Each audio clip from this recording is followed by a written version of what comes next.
Todavia Deus, que é rico em misericórdia, pelo grande amor com que nos amou, deu-nos a vida com Cristo, quando ainda estávamos mortos em transgressões. Pela graça vocês são salvos. O que a Bíblia vai ensinar para a gente sobre esse Deus é que, para ser amado por Deus, eu não tenho que fazer nada. O que eu preciso fazer para ser amado por Deus? Só existir. E a Bíblia vai dizer para a gente que não importa, não é? O momento da história, porque a Bíblia diz que antes da fundação do mundo, Deus já nos amou.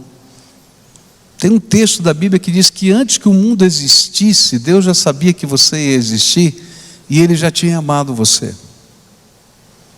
Tem outro texto da Bíblia que vai dizer que enquanto você estava sendo gerado no ventre da sua mãe, Deus se alegrava quando você ainda não tinha a forma que você tem hoje, na multiplicação das células.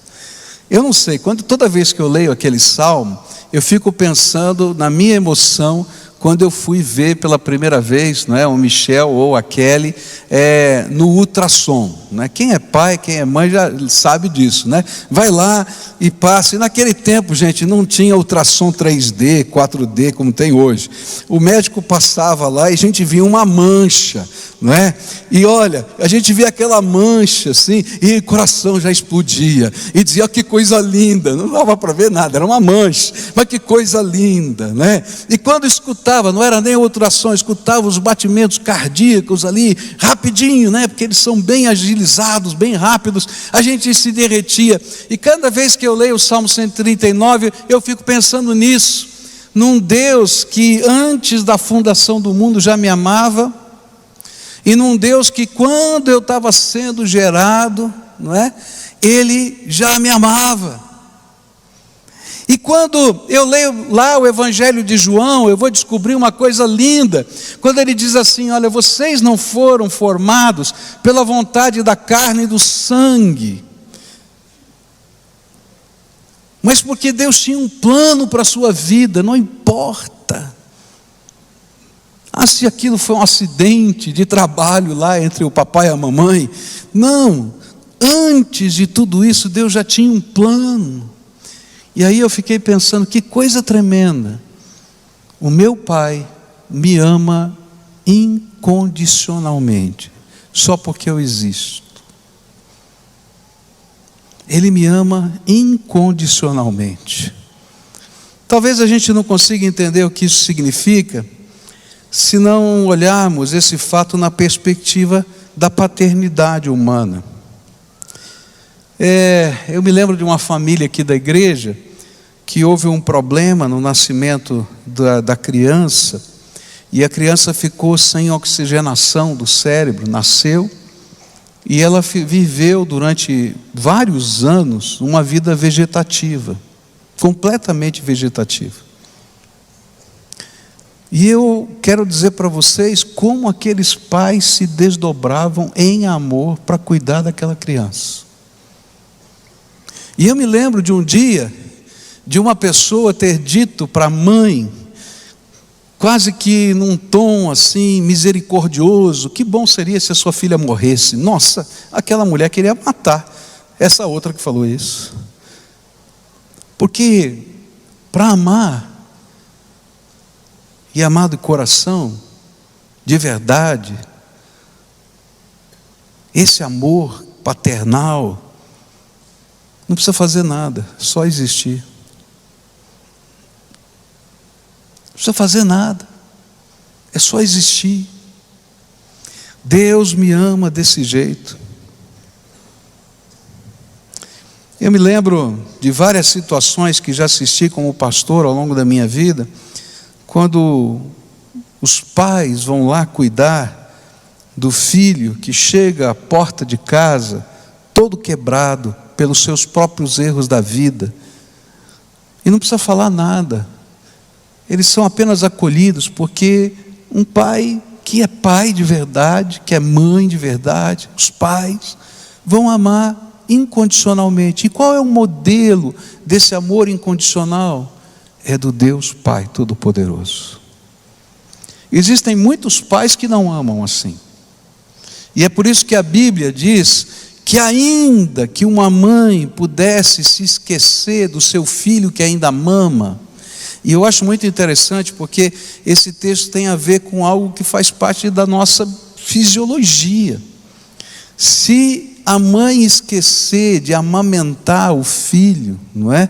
Se é bem naquele começo da lactação, empedra tudo aqui no seio, dói para chuchu. Então é quase impossível a mãe esquecer de amamentar o seu filho. Mas a Bíblia diz assim: ainda que se esqueça, eu não me esquecerei de vocês, porque eu tenho vocês escrito na palma da minha mão. Eu quero dizer para você que o Deus Pai te amou antes da fundação do mundo. O Deus Pai te ama simplesmente porque você existe. O Deus Pai tem você escrito na palma da mão dele. E esse amor é um amor incondicional. E aí, quando eu pensei nisso, o desejo do meu coração foi repetir o que Paulo disse: bendito seja o Deus e Pai de nosso Senhor Jesus Cristo, Pai das misericórdias e Deus de toda consolação. E aí eu vou dizer, eu acrescentei alguma coisa na palavra de Deus. Eu coloquei: meu Pai, bendito seja o teu nome, Senhor. Segunda coisa que me veio na mente é que esse Deus Pai que ama incondicionalmente, Ele é o Pai que me busca sacrificialmente. E lá na Bíblia a gente vai encontrar isso descrito em vários textos. Eu escolhi só um deles para a gente pensar um pouquinho, que é João, Evangelho de João, capítulo 1, onde a palavra de Deus vai dizer assim: no princípio era aquele que é a palavra, ele estava com Deus e era Deus, e aquele que é a palavra tornou-se carne e viveu entre nós, e vimos a sua glória, glória como do unigênito, vindo do Pai, cheio de graça e de verdade. Sabe, esse Deus Pai que me ama incondicionalmente é o Deus que me busca sacrificialmente. O amor de Deus não é meramente passivo, nem só contemplativo, de a gente ficar assistindo as coisas. Ele não pode ver os seus filhos sofrendo ou tomando caminhos que eternamente poderiam ser danosos e não fazer nada. Por isso, a Bíblia vai dizer que sacrificialmente Ele veio em busca dos seus filhos. E aí a gente vai ter uma história linda, que a gente às vezes não tem. Eu cito várias vezes isso no culto, aqui nos cultos, mas às vezes a gente não tem dimensão do que significa isso. A palavra de Deus diz que uma parte da Trindade divina, que era a palavra, se fez carne e habitou entre nós para buscar a gente. Para isso acontecer, houve um sacrifício eterno no jeito de ser da divindade.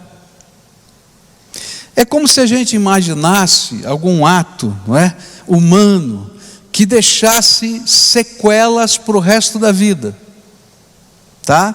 Digamos que para salvar o seu filho você perdesse uma perna e fosse amputada a sua perna, e você tivesse essa marca para sempre.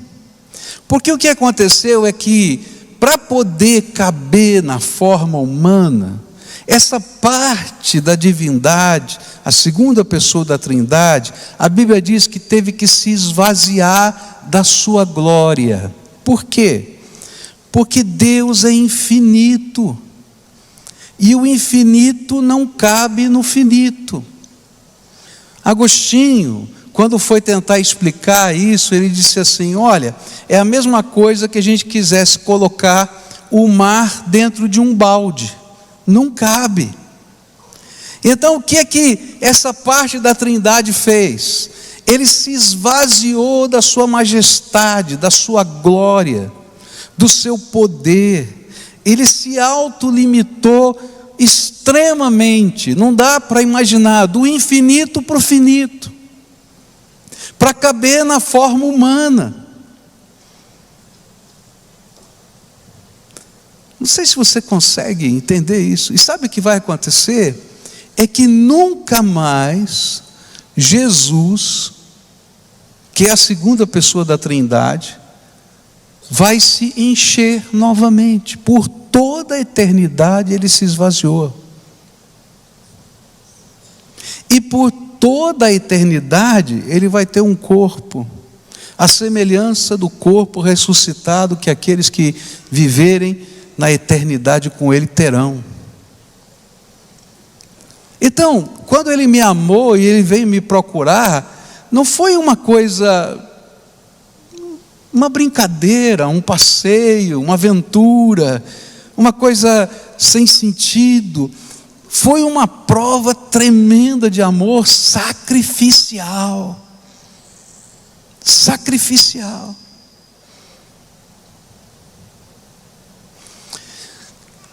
Há vários anos atrás eu li a história de um engenheiro da NASA, que o seu filho nasceu com um problema nas suas pernas, por causa de uma medicação chamada talidomida, que era usada na década de 50 para enjoos, né, das mamães, mas que provocava deformações no feto e na criança. E ele nasceu com atrofias imensas nas suas pernas.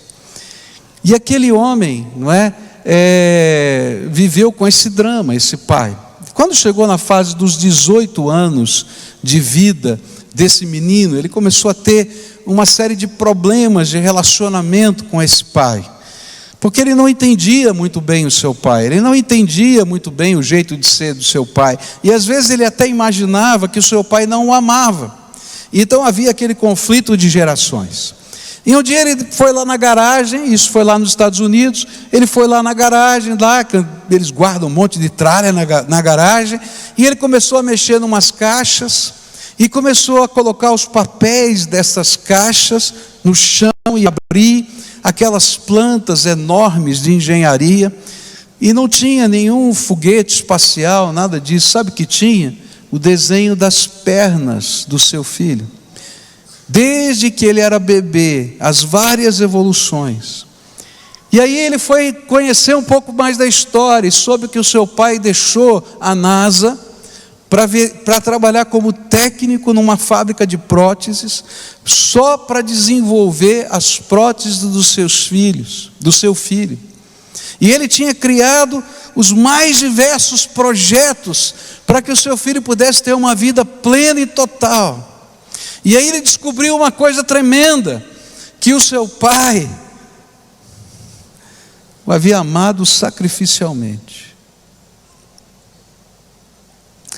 Jesus, segunda pessoa da Trindade, parte desse Deus tremendo, se esvaziou da sua glória, para que sacrificialmente nós pudéssemos ser alcançados, tocados, a gente pudesse conhecê-lo, ouvir a sua voz, sentir o seu toque, e a sua bênção pudesse nos alcançar de várias maneiras. Mas se parasse aí já seria algo tremendo, mas a Bíblia vai dizer que tem mais.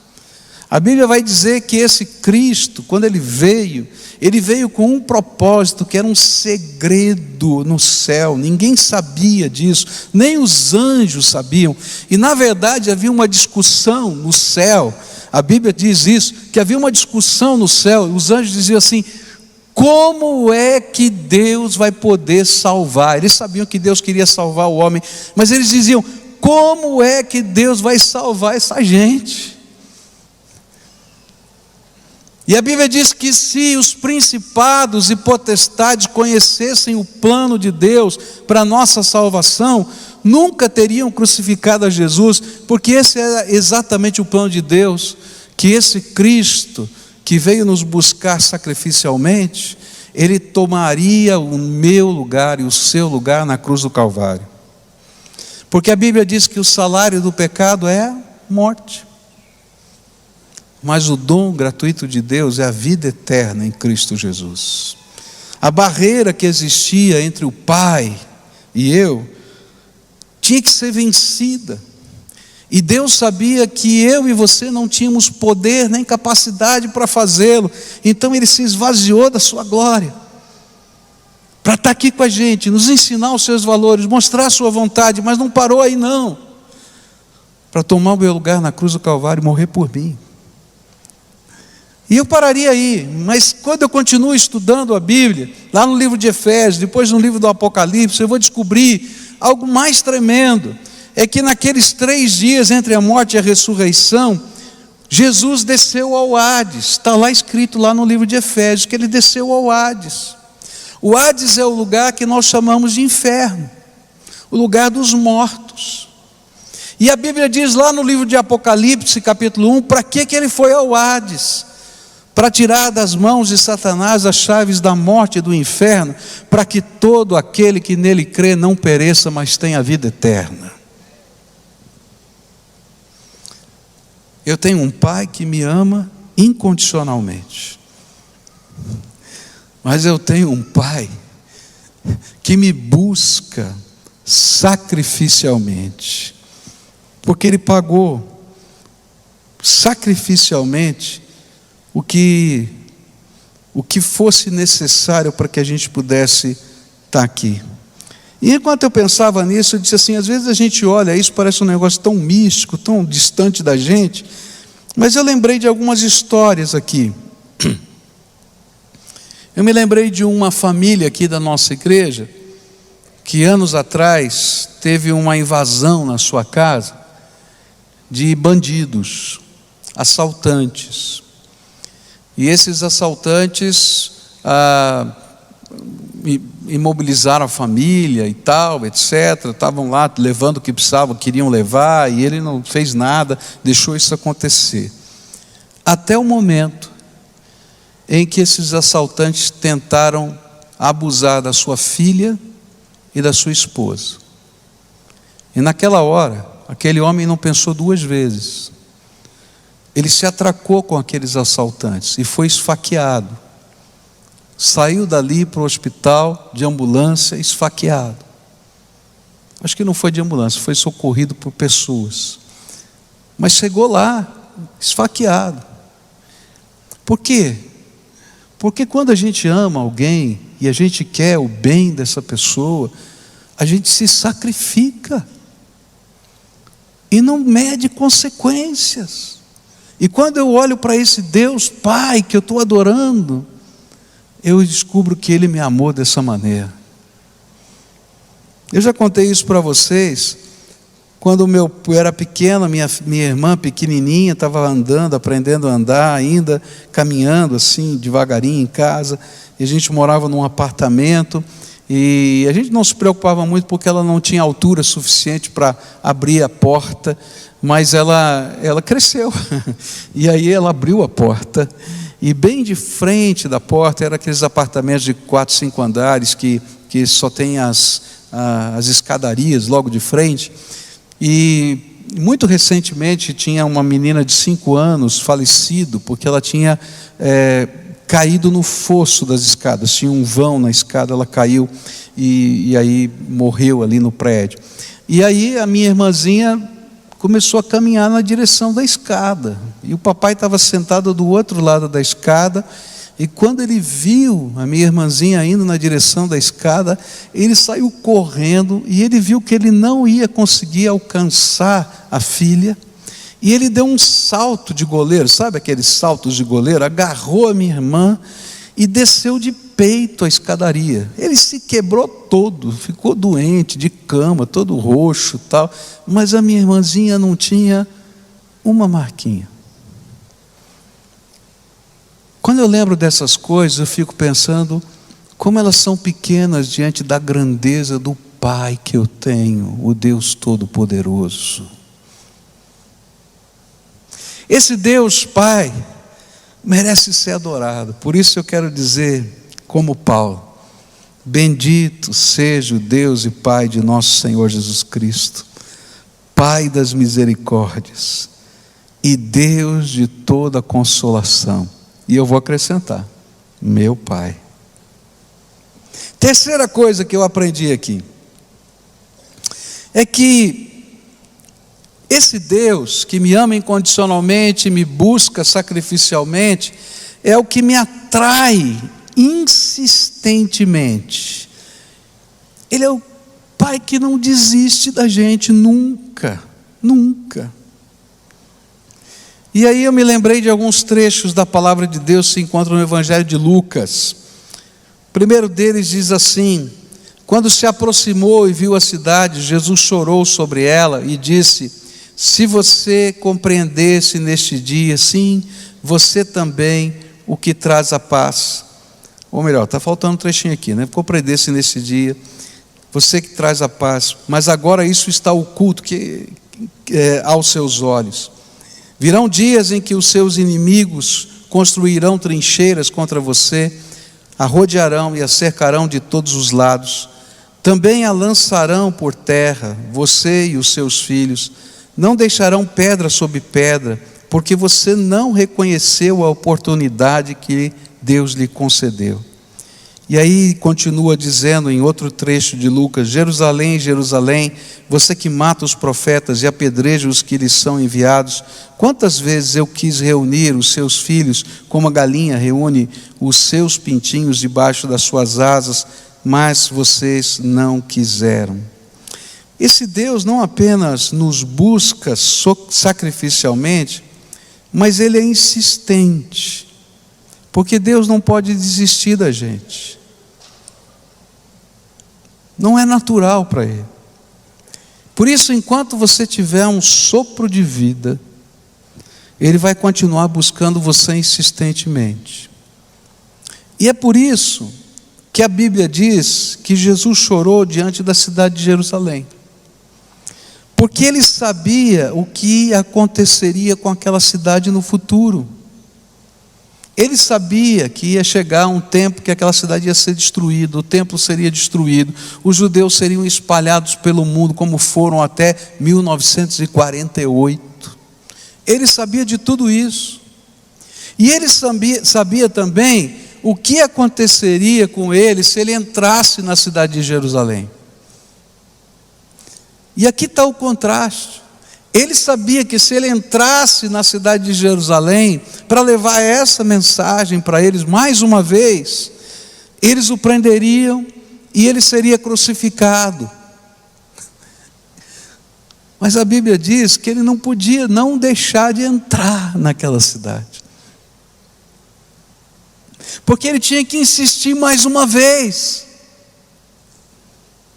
E quando eu olho para as cenas que aconteceram naquele dia, naquela semana que Jesus entrou naquela cidade, eu fico pensando quantas vezes Jesus insistiu. Jesus insistiu com Judas. Ele disse: Judas, olha, presta atenção, toma cuidado, tem alguém que me trai. Quem é que está me traindo? Aquele que eu vou colocar o pão na boca. Ele molha o pão no vinho e coloca na boca de Judas.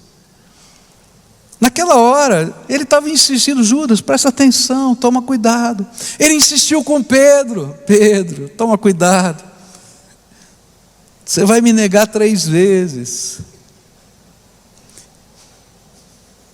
E ele continuou insistindo, dizendo para ele assim: olha, tudo bem, eu sei que você vai me negar, mas quando você se converter, se arrepender disso, não é? Cuida dos meus cordeirinhos. O que a palavra de Deus está ensinando para a gente é que Ele insiste, Ele bate na porta da nossa vida. Por quê? Porque Ele é Pai. E Ele continuou insistindo, através da igreja, com a cidade de Jerusalém, com aquele povo, para que antes do dia mau pudessem acontecer coisas boas de Deus na vida daquelas pessoas. Por isso a Bíblia diz para a gente aproveitar bem as oportunidades de Deus na nossa vida, antes que o dia mau chegue. E Efésios 5, 15 e 16 vão dizer assim: tenham cuidado com a maneira como vocês vivem, que não seja como insensatos, mas como sábios, aproveitando ao máximo cada oportunidade, porque os dias são maus. Se o Senhor tem insistido com a sua vida, então eu diria para você: aproveita a oportunidade da graça de Deus o quanto antes, porque Ele já viu o dia mau, que você não é capaz de ver. Eu acho que a gente vai conseguir entender isso quando a gente olha para a família e vê como isso às vezes acontece com os pais, com situações com seus filhos. Eu me lembro de uma vez que eu ouvi alguém, que dizia assim, olha, você toma cuidado, quando a sua mãe mandar você levar guarda-chuva, leva porque vai chover, Era uma piada, uma brincadeira, mas dizia assim: toma cuidado, porque às vezes há pessoas mais maduras que estão percebendo realidades da vida que você não está vendo. E essas palavras, elas não são palavras ruins, elas são abençoadoras para que o dia mau não chegue. E a gente faz isso. Quantas vezes? Pessoas significativas, meu pai, minha mãe, mas além deles, tantas outras pessoas significativas, me chamaram de lado, para dizer: toma cuidado, esse rumo não é bom. E às vezes a gente fica irritado com esse negócio, não é verdade? Mas é porque tem gente mais madura que a gente que é capaz de discernir o dia mau, e a gente não está sendo capaz de discernir o dia mau. E a Bíblia diz que o Senhor insiste conosco, Ele não desiste de nós, e Ele vai colocando tantas ferramentas, pessoas, coisas na vida da gente, para que a gente não se esqueça que Ele está nos protegendo do dia mau. E essa insistência de Deus, ela acontece de muitas maneiras. E eu gosto de ver essa insistência de Deus na vida de Jonas, por exemplo. A vida de Jonas é tão tremendo, porque Deus fala ao coração de Jonas e diz: Jonas, você é meu servo, meu profeta, vai lá para a cidade de Nínive, prega contra ela, porque eu tenho uma mensagem que eu quero que você leve para aquela cidade. E Jonas tinha uma série de amarguras no seu coração, porque ele vivia no reino do norte, que é o reino de Israel, e eles estavam em guerra com os assírios, e muito provavelmente ele não queria levar nenhuma mensagem. E ele vai dizer no capítulo 4 de Jonas, que ele não queria levar essa mensagem, porque ele sabia que Deus era um Deus de misericórdia, e que de alguma maneira, se ele levasse a mensagem, a misericórdia de Deus podia chegar a favor deles, e ele queria que todo mundo lá se queimasse no inferno. Essa era a verdade. Mas aí Deus vai insistindo na vida desse homem, e esse homem foge de Deus, porque ele entra em conflito com a vontade de Deus, e ele vai para um navio e diz: eu vou para o fim do mundo, porque Tarsis naquela época era o fim do mundo, mundo conhecido, era o fim do Mediterrâneo, acabava o mundo ali, eles não sabiam o que tinha para lá, e aí ele foi para o fim do mundo. Mas no meio da jornada, Deus continuou insistindo, mandou uma tempestade, e a tempestade começou a chacoalhar o navio, mas ele não queria ouvir a voz de Deus, e aí a Bíblia diz que ele estava dormindo no porão no meio da tempestade, porque ele não queria ouvir a voz de Deus, e ele não queria saber, ele queria ir para Tarsis, ele estava em outra. E aí chega o capitão do navio, e eu fico impressionado, porque Deus usou a voz dele, usou as circunstâncias, de repente usou o capitão do navio, que era um idólatra, e diz assim: homem, se você não presta para mais nada, porque todos os homens do navio estavam jogando a carga para fora, para o navio não afundar, se você não presta para mais nada, não consegue ajudar em nada, vê se faz uma oração. Agora o que ele menos queria era orar. Deus estava usando a boca desse homem. Aí chega um momento crítico nessa viagem que ele diz assim: não é possível, eu nunca peguei uma tempestade dessa. Vamos fazer aqui um sorteio daqueles do palitinho, né, maior ou menor. Vamos fazer aqui um sorteio para saber quem é o culpado dessa desgraça. Adivinha com quem cai o palitinho menor? Com Jonas. E ele pergunta, o capitão do navio pergunta: Jonas, quem é você? Quem é você?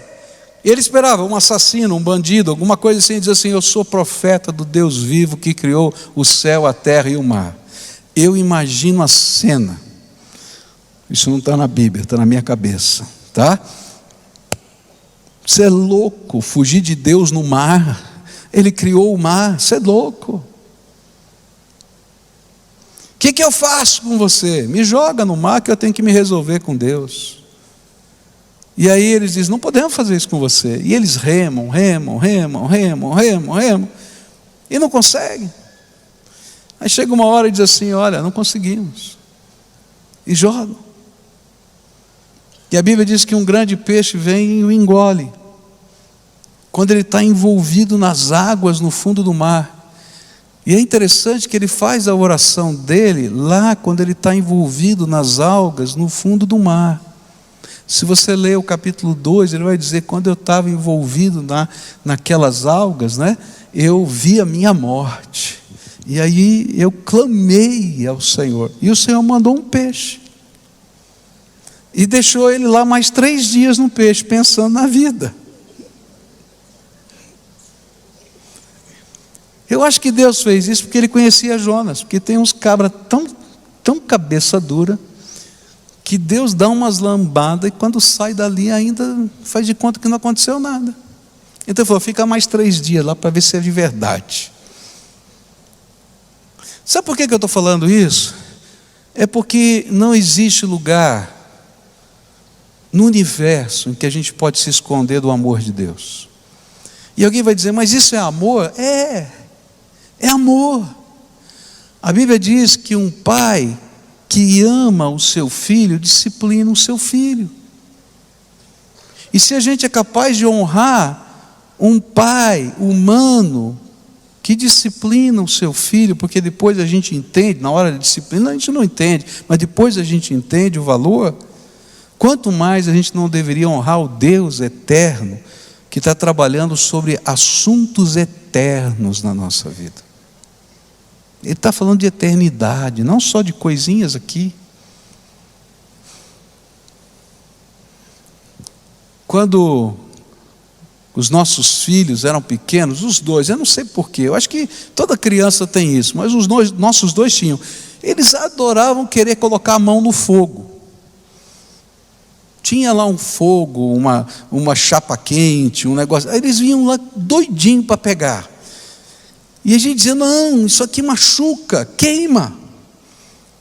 E aí o que a gente fazia? Várias vezes a gente fez isso. A gente dava uma palmadinha. Por que a gente dava a palmadinha? Porque a palmadinha que a gente dava era muito mais fraca do que uma queimadura que pudesse vir sobre aquela criança. E na verdade ela era muito mais um símbolo do que algo dolorido. Eu quero dizer para você que quando Deus está fazendo essa obra na nossa vida insistentemente, Ele está sendo como aquele pai que ama e diz: não vou desistir de você não. Você pode se esconder onde você quiser que eu vou atrás.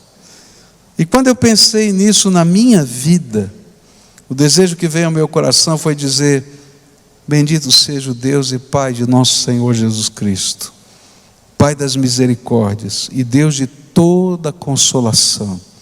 E eu acrescentei: meu Pai, meu Pai.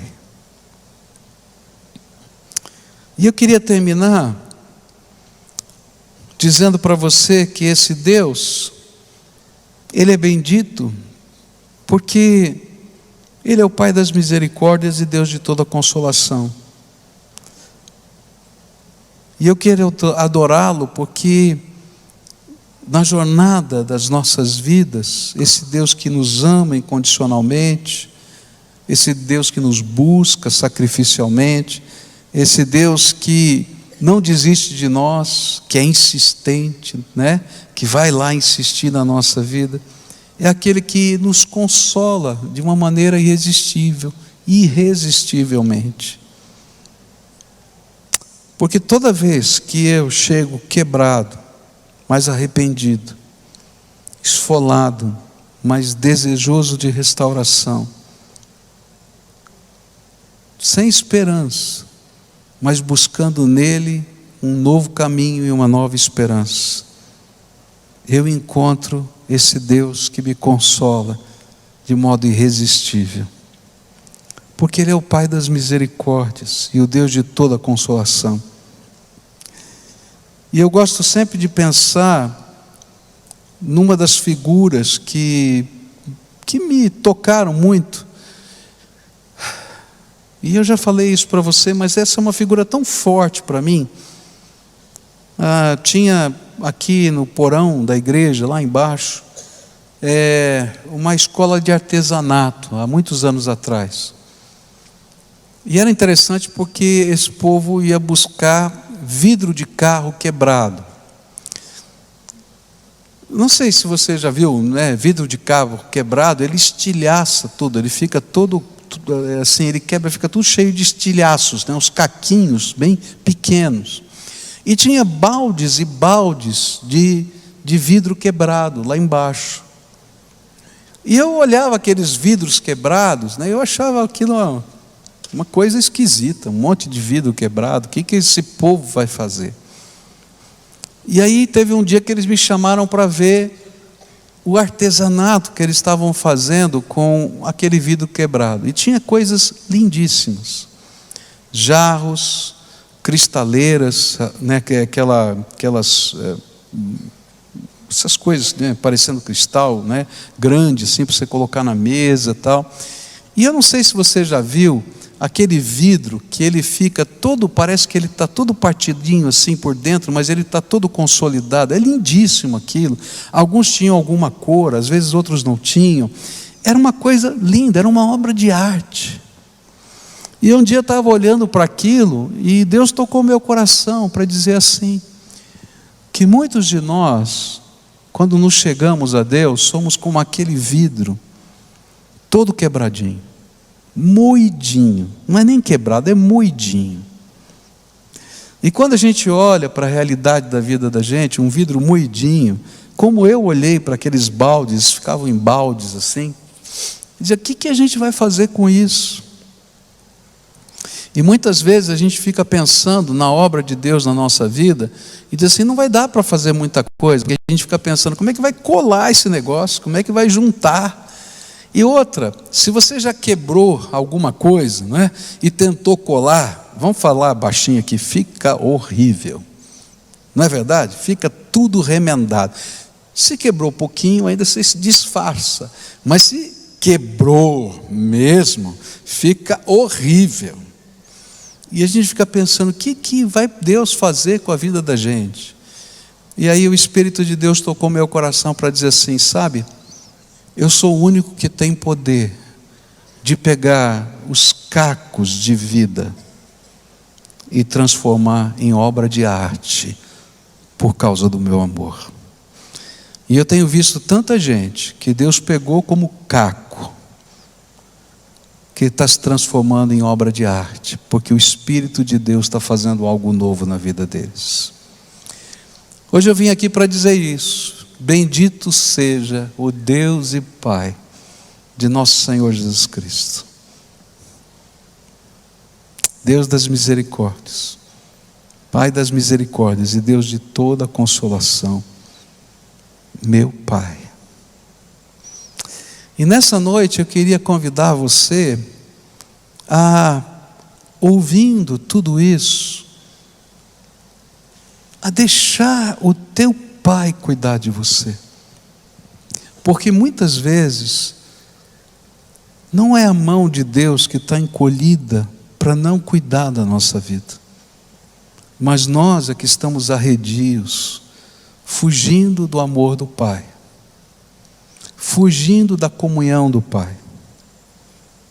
E uma das razões por que a gente foge desse amor e dessa comunhão é porque a gente sabe que esse Pai, justamente porque Ele conhece todas as coisas, Ele tem um plano para a nossa vida, um propósito para nós. E nós não queremos que Ele interfira nos nossos planos e nos nossos propósitos. E aí a gente foge para Tarsis, vai para o fim do mundo. Só que lá não é o nosso lugar. Ou a gente vai para uma caverna, como Elias foi, mas o Senhor vai dizer para Elias: Elias, não é aí o teu lugar. E a gente tem que deixar o Espírito de Deus trabalhar na nossa vida e fazer transformações em nós. Como eu preciso desse Pai todo dia na minha vida. Como eu preciso da intervenção dEle na minha vida todo dia. Como eu preciso da sua orientação, da sua sabedoria. Como eu preciso da salvação que só Ele pode me dar. Da unção do Espírito que só Ele pode colocar dentro do meu coração. Esse Pai é presente, não é ausente não.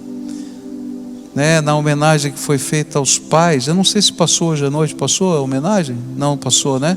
Que foi feita de manhã. Tinha uma das menininhas assim, que amava muito o pai, mas que sentia muita saudade, porque o pai morava numa outra cidade, não é? E eu fiquei pensando, puxa, que difícil isso, e essa é uma realidade brasileira, tem tantas situações assim. Tem gente que não quer mais comemorar o Dia dos Pais por causa dessa realidade. Eu acho que dois erros não fazem um acerto, né? Então eu acho que a gente tem que comemorar, porque ainda a gente valoriza Dia dos Pais, Dia das Mães, porque a gente está dizendo que família é importante, que esse não é o modelo, tá? E que a gente tem que estar próximo, realmente. Não estou criticando aquela pessoa, não conheço as realidades, eu estou dizendo só que dói, não é? Agora eu quero dizer para você, o meu Pai eterno não está ausente, nem distante. Ele está aqui. E Ele tem alguma coisa para fazer na minha vida. Por isso, o amor incondicional, esse amor sacrificial, esse amor insistente dEle, é aquele que se transforma em consolação na minha vida, transformação cada dia. E eu queria nessa noite orar por pessoas que precisam sentir a paternidade de Deus. Eu não sei como é que está a tua vida, nem o que está acontecendo com você, quais são os seus caminhos, mas eu quero dizer para você, olha, o teu Pai quer hoje restaurar algo na tua vida, no relacionamento teu com Ele. O teu Pai não desistiu de você. E através do poder de Jesus Cristo, segunda pessoa da Trindade, mediador nosso, e através da ação presente agora do Espírito Santo, terceira pessoa da Trindade, Ele quer tocar o nosso coração. E é por isso que eu vou fazer um convite aqui nessa noite. Um convite que é precioso. Você pode achar que não tem sentido, mas ele é tremendo. Convite de você hoje fazer uma entrega da tua vida, do teu coração, dos teus sonhos, do teu futuro, do teu passado, do teu presente, nas mãos desse Pai. E deixar Ele ser o Senhor da tua vida. Jesus ser o Salvador da tua vida. O Espírito Santo ser o seu conselheiro todo dia. E deixar que a obra que Ele tem preparado para você comece a tomar forma na tua vida. Esse é o clamor do Pai para nós hoje. E se você é essa pessoa a quem o Espírito Santo está falando, eu vou te convidar daqui a pouco para você vir aqui à frente.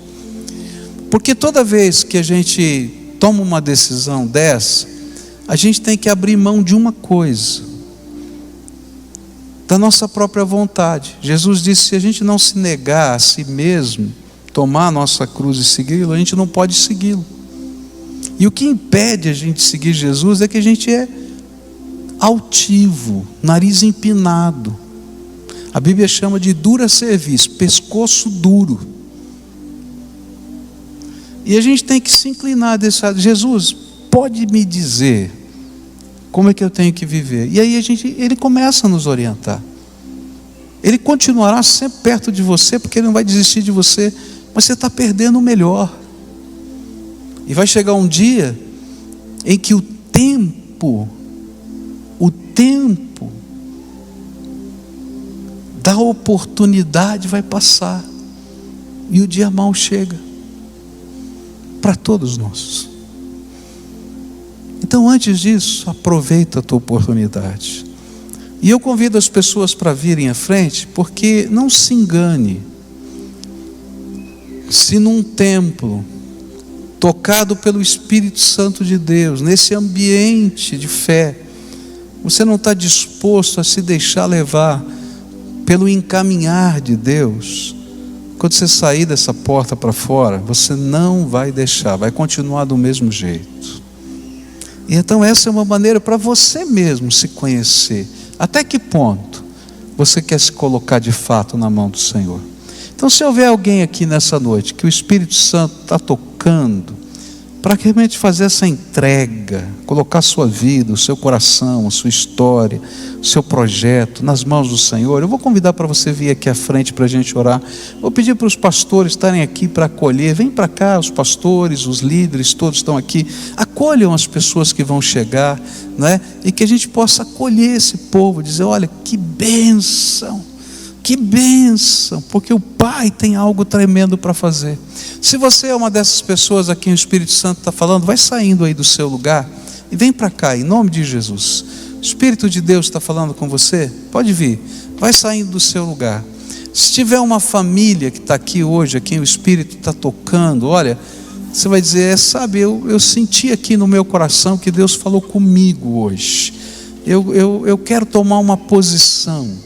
Então vai sair do seu lugar, vem você, vem a sua casa, vem a sua família, e a gente vai estar junto aqui, nessa jornada com Deus, nessa caminhada com Deus, com o Deus que é Pai, com esse Deus tremendo que é Pai, não é?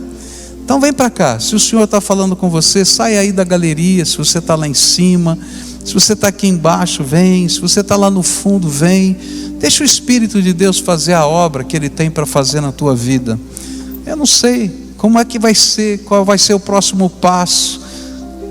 Vai ser uma coisa de cada vez, mas se o Senhor estiver no centro, esse Pai é tremendo. Esse Pai é tremendo. E se você está juntando os caquinhos, pode trazer, porque Ele é poderoso para fazer milagre. Milagre mesmo na vida da gente, não é? Isso, vai chegando para cá, isso.